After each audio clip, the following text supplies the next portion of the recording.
Hello everyone, Native English Video Dictionary. Hi, I'm Mike and I'm a native English speaker from the US, and this video is made exclusively for Native English Video Dictionary. Today we're going to talk about the phrase "in the first place," which is another phrase that I use a lot, and I'm sure you've heard it on YouTube or in movies, maybe even in songs. This is like a very common phrase. So it's a great one to learn, especially to sound like a native speaker.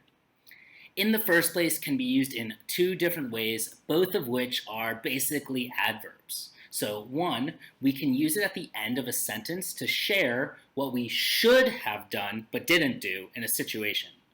For example, my friend lied to me. I should not have trusted him in the first place.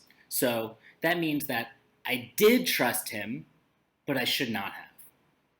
We could also use it to give the most important reason for something. And usually when we use it this way, it's part of a list, and maybe we need to add some other similar phrases, like in the second place or in the third place too. So for example, I don't want to go to McDonald's because in the first place, I don't like hamburgers. And in the second place, it's not very healthy. So part of what makes this phrase so interesting is that we don't actually need it when we speak.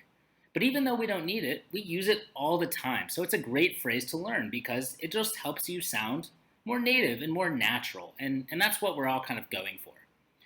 All it really does is it helps us put stress and intonation on what the most important thing we want to say is. And that way, the listener can understand what the most important thing they need to hear is. For example, if we say, my friend lied to me, I should not have trusted him, it means the same thing whether or not we add in the first place. It works the same way with our second example about McDonald's as well.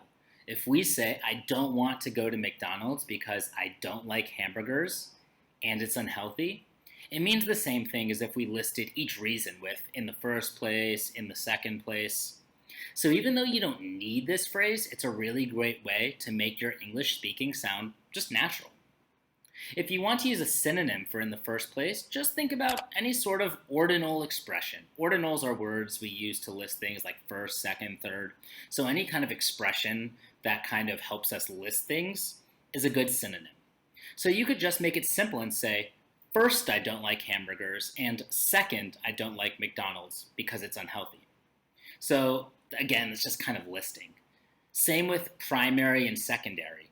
The primary reason is that I don't like hamburgers, and the secondary reason is that it's unhealthy. You could also use the phrase like for a start or for one thing in place of in the first place. Because this phrase is used to list things that are the most important, there aren't really any antonyms except to say what isn't the most important. So that means you should have to say that something is secondary. Like in our example from before, a secondary reason I don't like McDonald's is because it's unhealthy. So this phrase is all about listing things and letting the speaker know what is the most important. So that's it, and I hope you learned a little bit more about this great idiomatic expression, and I hope you get a chance to go out and practice using it, and I look forward to seeing you all in future videos. Goodbye.